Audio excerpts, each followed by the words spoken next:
What up, what up, what up? It's your boy Big Vern coming to you live from the App Stupid Studios on a miserable, wet Thursday. Yep. Got an action packed NBA show for you today. Gonna talk some Chicago Bulls. The Chicago Bulls beat the New York Knicks at home in a thriller. You'll go ahead and get my thoughts on that. Giannis Antetokounmpo is probably, I will, no, I'm not going to say probably. He is the best player in the NBA. He can dominate and just, wow, it'll blow your mind. Jason Tatum, he's the man. I don't know why people disrespect him as much as they do, but he is the backbone of the Boston Celtics. Make no mistake. And then the Cleveland Cavaliers, they beat down Philly. The baby Blazers, they best Minnesota. And we got a couple of questions. Is it working in Minnesota? The whole Julius Randle thing. These stories and many more when we come back from a quick 20 from an unofficial sponsor of the show. Drop the spot. I'm loving it. Order online, download the app, or visit the good folks at your local McDonald's. McDonald's, I'm loving it. There are deals if you're on the app right now. There's 50% off of a 10-piece chicken nugget. You can get that deal right now, valid one time a day. Also, if you're looking for something like a burger of sorts, there's 40% off a cheeseburger or a double cheeseburger. Now, this is included with tax, and that is valid for one a day. So many more items to choose from. All good. This is McDonald's. Da-da-da-da-da. I'm loving it. McDonald's, make sure you get it for your breakfast, lunch, and dinner. Not all at the same day. Go ahead and break that up. So I'm not going to go ahead and delay the lead and bury the story. Just going to jump right into it. Giannis Antetokounmpo. Domination. Last night, that man put on a display. And the Bucks are a victim of bad coaching. I don't understand Doc Rivers and most of his rotations that he has. And the fact that he's playing Taurean Prince and Giannis at the same time, that to me just seems like Taurean coming off the bench. He's that added bench player. I don't know how you work him out into a starter. However, the Chris Middleton situation, I don't know what that's going to be about.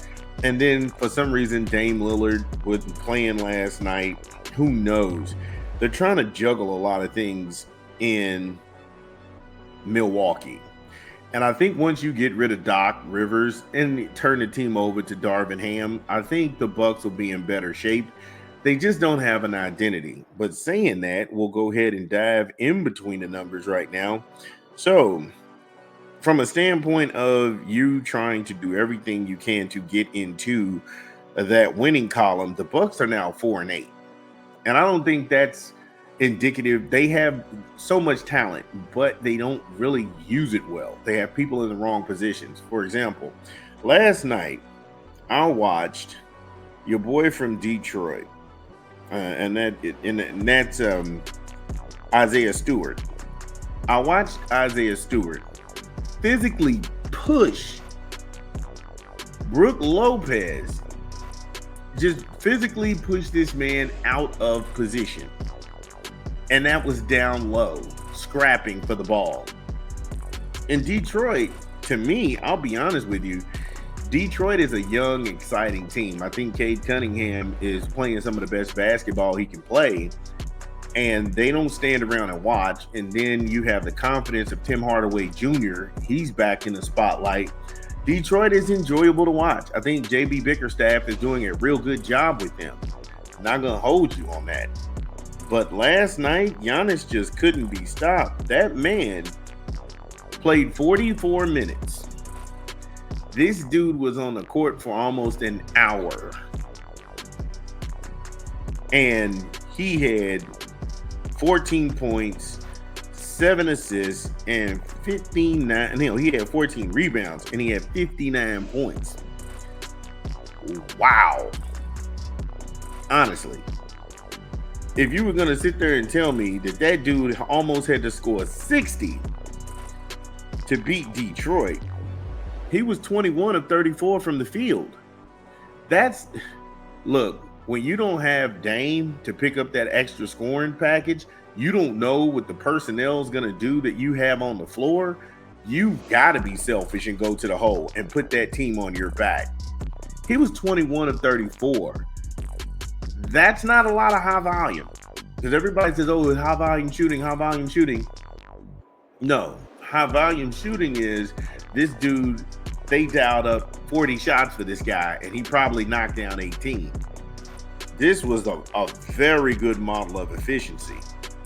And if you look at it, in Giannis' defense, against Toronto, he only took 12 shots.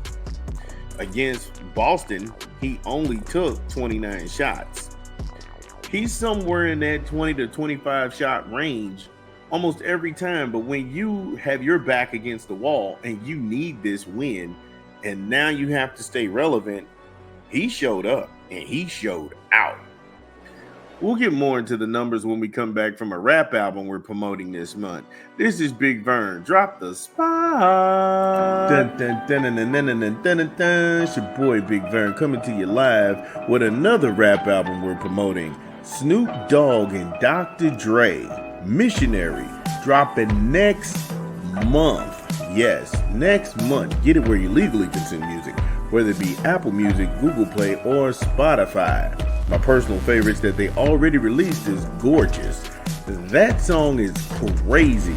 We've only done this for one other album, which is LL Cool J, and we were right. We're going to be right again, so make sure you go get this where you legally consume music. Snoop Dogg and Dr. Dre, Missionary, drops next month. Yeah, shout out to Snoop and Dre, Missionary. I already like the song Gorgeous. That's crazy. I was sitting there banging that. However, back to Giannis dominating the Detroit Pistons. Now, on the offensive boards, Detroit, they out-rebounded Milwaukee. And I was sitting there kind of scratching my head because I'm sitting there saying Lopez is one of the tallest guys out on the court. He should be out there rebounding. But when I saw him physically get pushed out of the block, I was like, oh my God, really? How is this a thing? Free throws, like I say, it was pretty much one-sided. Detroit only got to the line 13 times. Milwaukee got to the line 25 times. And so anytime you spend a lot of time in the paint, you're going to get fouled and you're going to go ahead and put up points. And it really showed by Detroit surrendering 54 points in the paint. You have to keep these people outside of scoring range. You can live with somebody shooting a jump shot or maybe a mid-range 25 to 30 foot. Yeah, you can live with that. But the moment that they start getting into the lane, you don't have a rim protector, and it's going to show. And it really showed in Detroit. They just don't have a big that can deal with a lot of this. I wouldn't even say elite Eastern Conference teams. I would say premier. They don't have that guy who can give them those quality minutes. They just don't. And if you're the Milwaukee Bucks, you have to be encouraged because people are starting to turn the corner. Things are starting to pan out. Now, I, just like anybody else, was sitting here wondering why Malik Beasley was let go.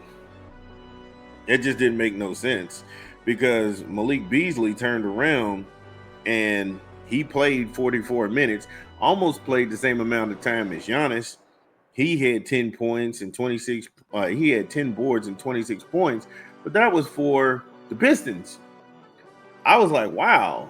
And then if you go down the Bucks bench, you just like Trent Jr. I don't know why you all had to have him. AJ Green. Now, granted, you're using a lot of your bench, but you don't have a bench to speak of. Pat Connaughton, his game has disappeared completely. I don't even know what he gives you. He used to be a three-point threat. His defense is spotty at best. He's kind of a 6 to 8 point dude. So if anybody were to go, I would rather them trade Pat Connaughton and had kept Beasley because you clearly see Beasley's value. I don't know what Pat Connaughton gives you at this point. And that's not a bad thing. He's a nice guy, I'm sure. I hate the whole stretch, Brook Lopez stretch five thing. I think that's overrated, especially when the NBA is really going back towards a team-centered game. Just because you're 7 foot, you can go between the legs and shoot a three. Yeah, it may be eye-catching, but at the end of the day, how many blocks do you have? How many shots can you go ahead and keep the other team away from the basket? I don't know. I don't know. But as this goes, Giannis was on a mission. He was on a mission. And that third quarter, the Bucks came out roaring. They put up 38 points in the third quarter.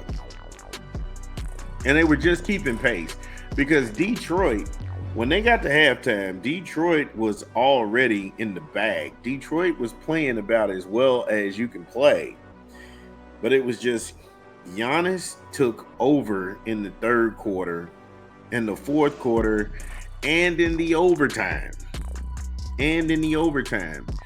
Those kind of games right there, they show your young guys from Detroit. Hey, look, if you're going to be on that level and you're going to be that guy, you got to do what he's doing.